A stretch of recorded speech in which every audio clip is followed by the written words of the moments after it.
The Gulf Standoff. Why global power, oil, and markets are on a knife's edge. The world often assumes that power is loud, that dominance announces itself with explosions, headlines, and dramatic speeches. But the most dangerous moments in history usually begin quietly. Right now, one of those moments is unfolding in the Persian Gulf. The United States has positioned one of the most powerful naval concentrations on Earth into a region where a single miscalculation could ripple through energy markets, financial systems, and global politics within hours. Aircraft carriers move slowly across contested waters. Destroyers trail behind them. Fighter jets launch and return in carefully timed cycles. And yet, the most unsettling detail isn't what you can see on the surface. It's what waits beneath it. A show of force, and what it's really meant to say to understand what's happening. You first need to understand what an American carrier strike group represents. An aircraft carrier isn't just a ship, it's a floating city. Thousands of personnel, dozens of combat aircraft, missile systems capable of striking targets hundreds of miles inland. A protective ring of destroyers and cruisers designed to intercept threats before they ever reach the carrier itself. When the United States deploys this kind of force, it isn't improvising, it's communicating. The message is simple. We can stay here as long as we want, and we can strike wherever we choose. Support ships follow closely, carrying fuel, spare parts, and ammunition, allowing the fleet to operate indefinitely without relying on nearby ports.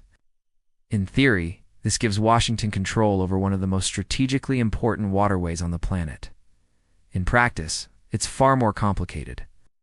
Why this water matters more than any other? The Persian Gulf connects to the open ocean through a narrow passage known as the Strait of Hormuz. At its narrowest point, it's just over 20 miles wide. Through that thin corridor flows nearly 1/3 of the world's seaborne oil supply. Tankers from Saudi Arabia, Iraq, Kuwait, and the UAE pass through it every day. The fuel that powers factories in Europe, transportation in Asia, and daily life in North America depends on those ships moving uninterrupted. This is why the Gulf isn't just a military concern, it's an economic pressure point. Even a brief disruption would immediately affect fuel prices, shipping costs, and financial markets. Insurance premiums would spike. Tankers would slow or reroute. Futures markets would react within minutes. History shows us how fragile this system really is.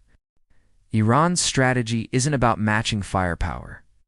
What makes this standoff dangerous isn't that Iran can outgun the United States. It can't. What Iran has done instead is redesign the battlefield. Over the past 2 decades, Iran has invested heavily in asymmetric defense systems, tools specifically designed to neutralize technologically superior forces without matching them ship for ship. Along hundreds of kilometers of coastline, Iran has constructed hardened missile facilities, concealed underground, and embedded into terrain.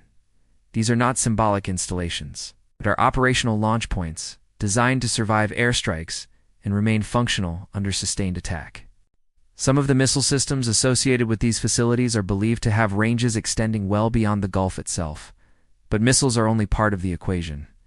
Layers, not lines. Iran's defense strategy doesn't rely on a single weapon or system. It relies on layers. Coastal missile batteries positioned to overlap firing zones.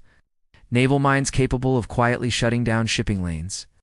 Fast attack craft and unmanned surface vessels designed to overwhelm defenses through numbers rather than size.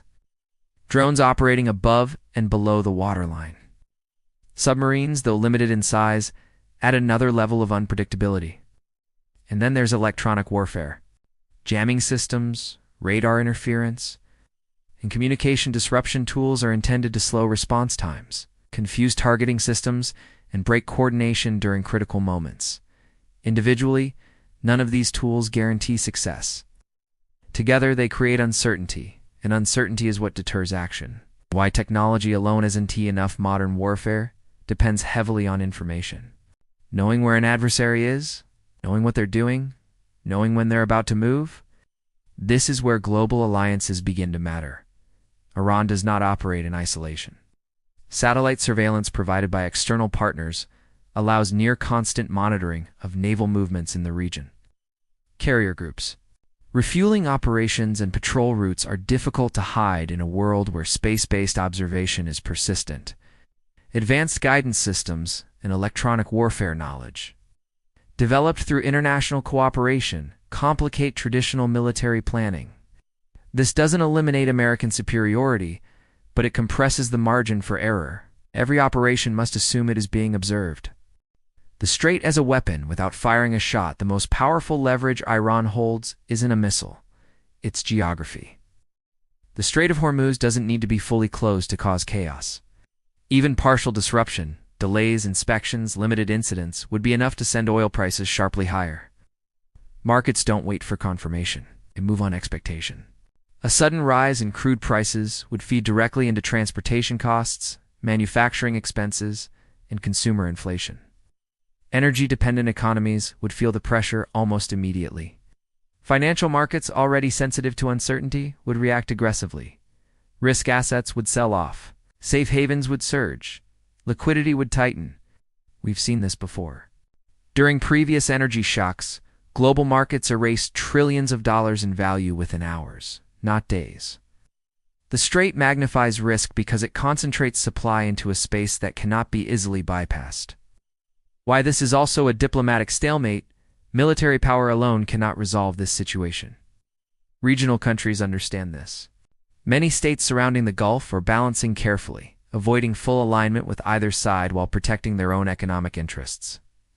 Access to airspace, ports, and logistical support is being managed cautiously. No one wants to be the spark. At the same time, Iran's posture is deliberate. Strength is displayed not to provoke war, but to shape negotiation terms. Deterrence, in this context, is a bargaining tool. The message is clear. Any discussion about security sanctions or influence must begin with recognition of Iran's ability to impose costs. The two paths forward from here, there are only two realistic outcomes. The first is escalation. Strike triggers retaliation. Shipping is disrupted. Markets react violently. Alliances are tested. Even a short conflict would leave long-term scars on energy systems and global trade. The second is prolonged tension. No open conflict, but constant pressure. Elevated oil prices, persistent volatility. A world adjusting slowly to the idea that one of its most critical choke points is permanently unstable. Neither option is comfortable. But both explain why decisions in the Gulf are being weighed so carefully.